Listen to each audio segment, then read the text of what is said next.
Happy Friday, September 24th, everybody. I'm Paul Hukalak, and this is TV7.ca News. Well, as we get used to the changing of the new season, today the RCMP needs your help recovering a couple of vehicles that were stolen from our city. St. Albert's getting a little bigger as an annexation agreement has been reached with Sturgeon County, and Memory Roth is back with art in the city. All that and always so much more, but first. On September 10th, at approximately 4:30 p.m., a male suspect entered the London Drug Store at St. Albert Centre Mall and walked out with $300 worth of speakers. The speakers in question are called the Marshall Kilburn 2 speakers, so keep an eye out for them as they were taken from the store without being paid for. The masked suspect is described as being approximately 35 years of age. He's approximately 6 foot 1 inches tall and around 220 pounds. He has short, dark hair and was wearing a black sweater, blue jeans, and white Adidas shoes. He also had a long silver necklace. If you have any information about this, or of course any crime, and you'd wish to remain anonymous, you can contact Crime Stoppers at 1-800-222-TIPS. Go online at www.p3tips.com or by using the P3 Tips app, available through the Apple app or Google Play stores. I want money.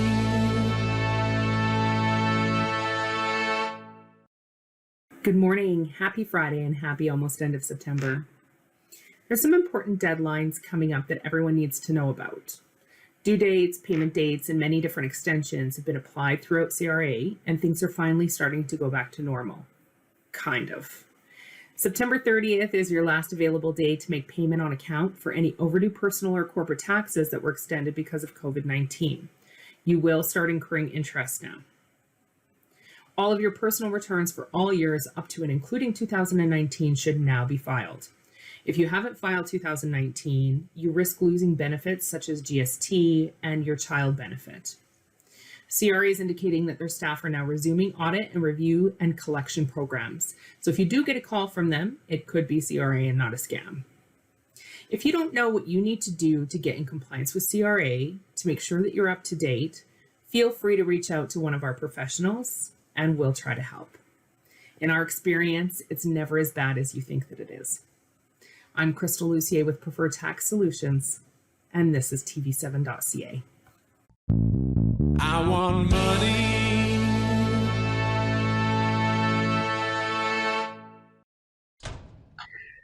After what has been assuredly an exhausting 3 years since the formation of the Annexation Negotiating Subcommittee, the City of St. Albert and Sturgeon County announced this week that a final annexation agreement has been reached between the two municipalities.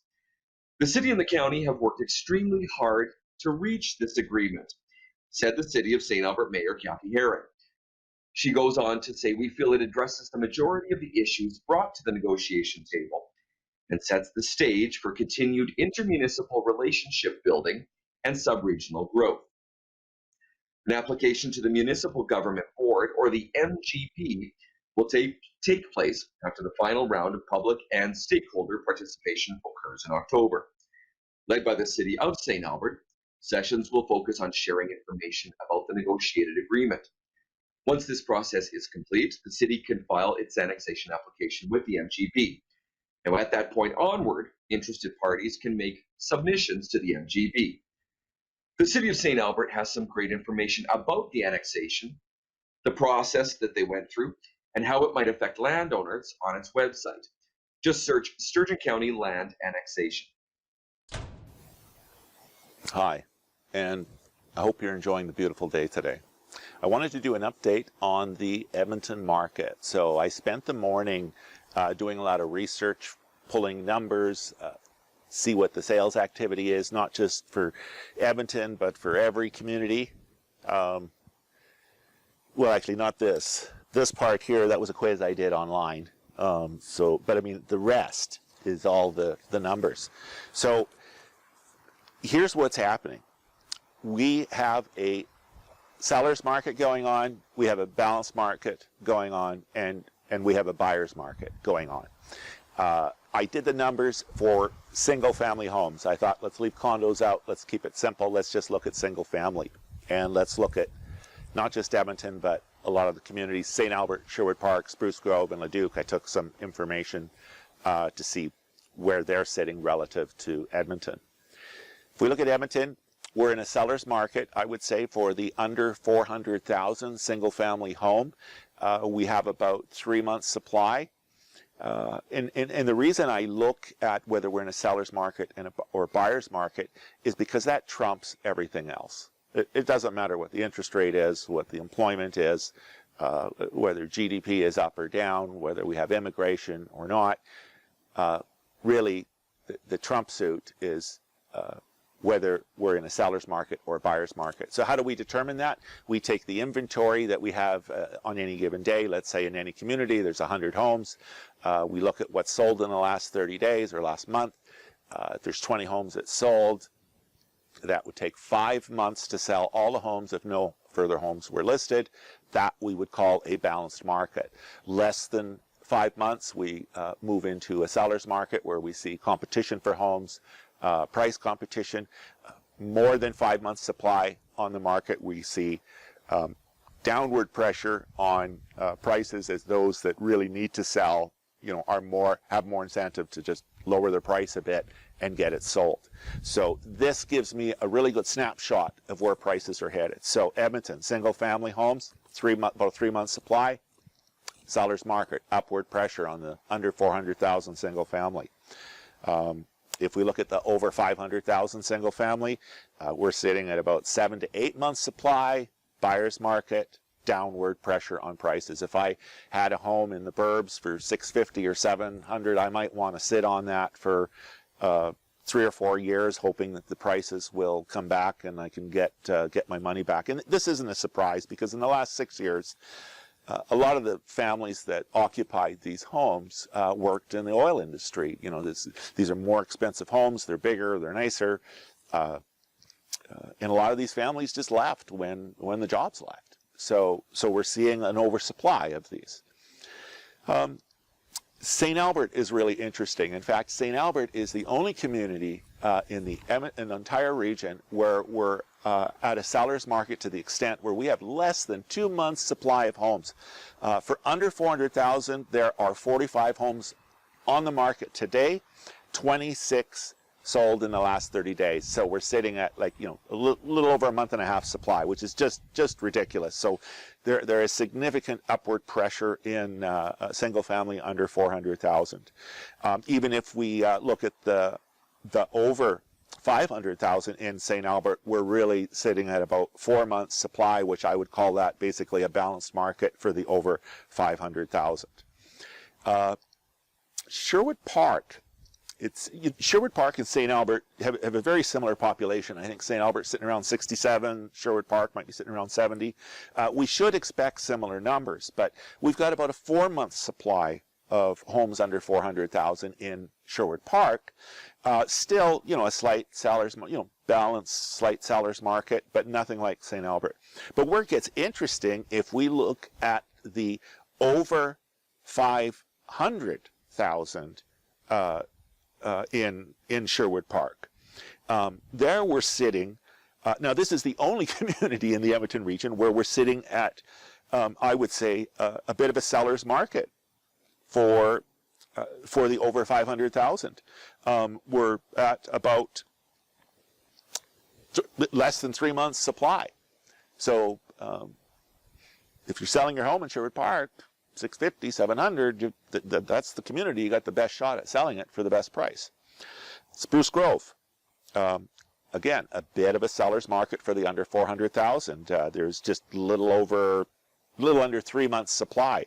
And again, over 500,000 in Spruce Grove. We're looking at 7 months supply, similar to Edmonton.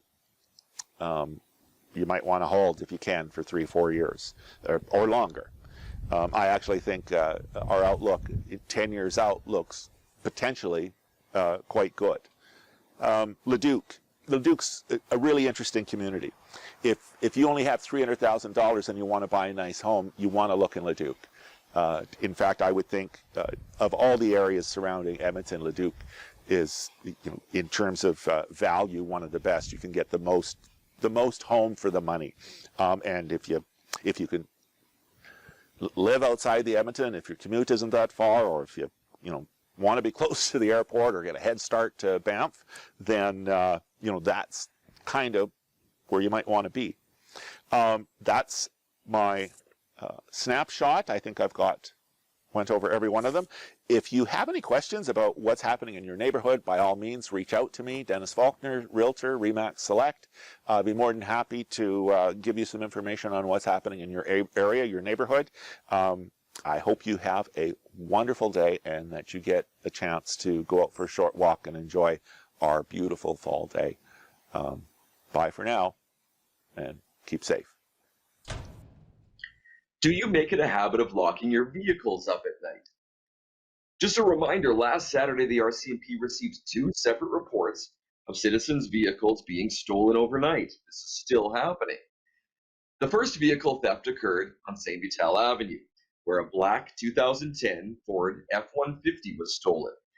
The second report was on Pembroke Crescent, where a gray 2009 Toyota Sienna minivan was stolen. Both vehicles were parked on the owner's driveway, and it's unknown how the culprits gained access. Property crimes such as theft of vehicles, theft from vehicles, and residential break-in enters, again, are still some of the most common crimes in St. Albert. Stopping these types of crimes may be as simple as removing items from vehicles, locking vehicle doors, and securing homes. Now, since most of these crimes happen overnight, developing a hashtag 9 p.m. routine of locking up before bed obviously makes good sense.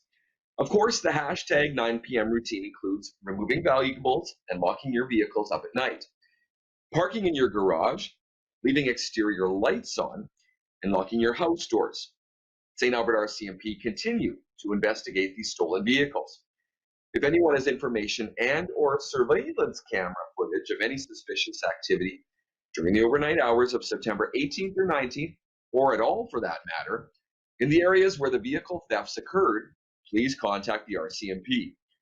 Also, the RCMP are in the process of implementing a voluntary surveillance camera registry program within the community. For more information on this program or to sign up, please contact the RCMP of St. Albert.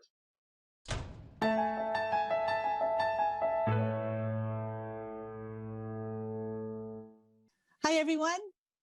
Art in the City has been on hiatus for a little while, and I decided I would take some time during the pandemic to work on my own pieces of art. So I have lots of things started, not a lot of things finished, but I will keep working at it.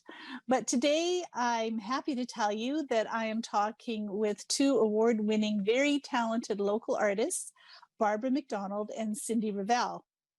Barbara has been instrumental in bringing a brand new chapter of the Federation of Canadian Artists to the Edmonton area. And Cindy and a few other people came on board early on to help with the endeavor. I'm personally very excited about what has been happening with the Federation of Canadian Artists opening a chapter here. Because myself, along with a number of other local area artists, were invited to submit to become members of the FCA, to become founding members of this chapter. For those of you who don't know anything about FCA or why I would be so excited, well, these 2 ladies are here to share the story and tell you what else is going to be happening. So welcome, Barb and Cindy. Nice to see you, Memory. Well, thank you for coming on Art in the City. And I wanted to talk a little bit first about the history of the Federation of Canadian Artists, because I know it's been around for ages. So Barbara, can you kind of give us a little bit of the history to begin with? Sure, I can start off by telling you that next year is the 80th anniversary of the Federation of Canadian Artists in Canada. And as far as the history, I'll turn that over to Cindy, and she's going to explain a little bit about the organization in general. Cindy? Sure. So the FCA was started in about 1941, by working professional artists in Canada. 3 of those early members were group of 7, Arthur Lismer, A.Y. Jackson, and Lauren Harris. And Emily Carr was also one of the founding members. And they started it as a way to bring artists across Canada together, to unite them. And artists can be pretty isolated, especially back then. And it was their way to bring people together. In time, the organization changed, it morphed. It had an interesting history because it was really quite active for a while, and then it became a little less active. And now we have where we are today. It's a really active organization with chapters all across Canada. So when you're juried in, you're part of a much larger family of artists across Canada. Yeah. That's pretty important. So you're not only a part of a family of artists in Edmonton, but also across the country. That's pretty exciting. It is. It's really exciting. So for our chapter, we are having the very first show coming up. So who would like to tell me a little bit about that? Well, I can start, I guess, by telling you that we were absolutely thrilled with the entries. We had 112 entries. And of those 112 entries, we had 79 that were juried into the show, which is an amazing number. That's a great percentage. And a lot of them weren't juried in because they weren't good enough. It's just that you only were allowed to get 3 paintings in. And if you happened to enter 5, well, you could only have 3. That doesn't mean that, So I was really, really so happy with the entry because we only have approximately, I think it's about 47 active members and FCA and AFCA members that were eligible to enter the show. You want me to go ahead and just announce? Yes. Tell us who those winners are. Our first place winner was Anne McCartney, who is local. I think she's from the Edmonton area. Yes. She won with her piece Under the Kigelia Tree. And she won the $300 first prize. The second prize winner was Anita Scubolini. I hope I said that right. With her piece Quiet Reflection.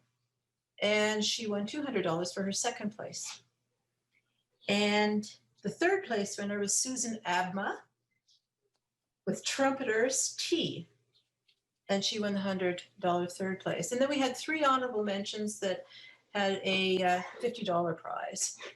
And I'll just let you know, Jennifer Annesley, Michelle Murray, and I was fortunate and I got one too. So Way to go, Barbara. those were Congratulations, thank you. Barbara. Congratulations to all the winners. It is such an honor to be a winner of one of these shows. Such a beautiful work. And the entire body of the show is beautiful, the show itself. Good. Yeah. Well, it's quite exciting, for everybody. And this being our first show, we hope we get lots of people viewing online. Unfortunately, we were going to have it at the St. Albert place in the Rotunda area, but because of COVID, it just didn't work out.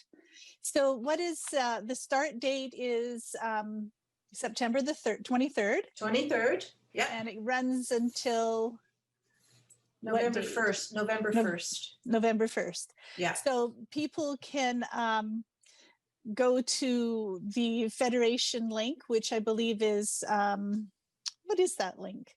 It's federationgallery.com/show. And they can find the Edmonton chapter show there along with a bunch of other shows too, right? Yes, and they can also find that link on the Edmonton chapter's website as well, and that is fcaedmonton.ca.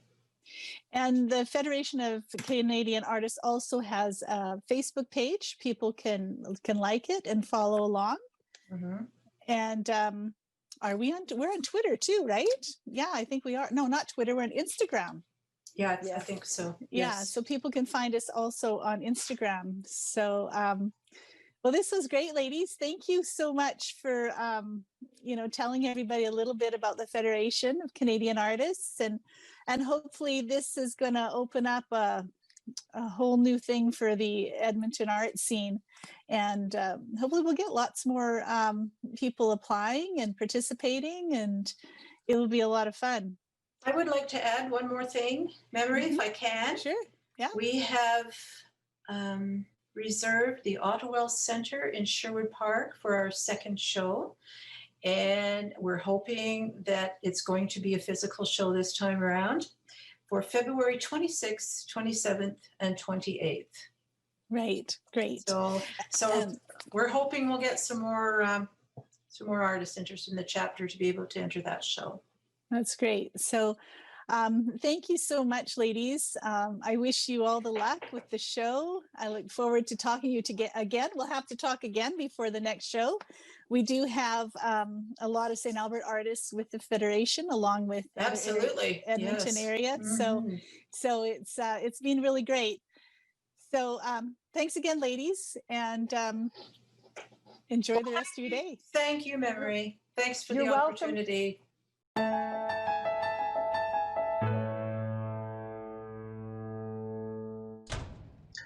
In the early morning of September 15th, at approximately 5 a.m., the RCMP initiated a traffic stop on Boudreaux Road and determined the vehicle was stolen out of Edmonton. The driver, 38-year-old Russell Halliday from Morinville, was wanted on warrants from Edmonton Police Service. Halliday was arrested for his outstanding warrants and charged in relation to the stolen vehicle. A handful of traffic violations also resulted from the stop. Proactive traffic enforcement is one method police use to identify individuals who are committing crimes in our community, and the safety and security of St. Albert is the top priority to St. Albert RCMP, said Inspector Pam Robinson. If you witness any suspicious activities in the evening or early mornings, or any time really, you're asked to contact the St. Albert RCMP detachment at 780-458-7700. And that's it for our first week of fall.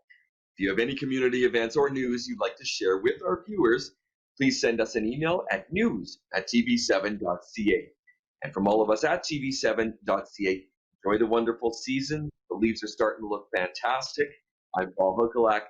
Stay safe, be kind, and have a great week.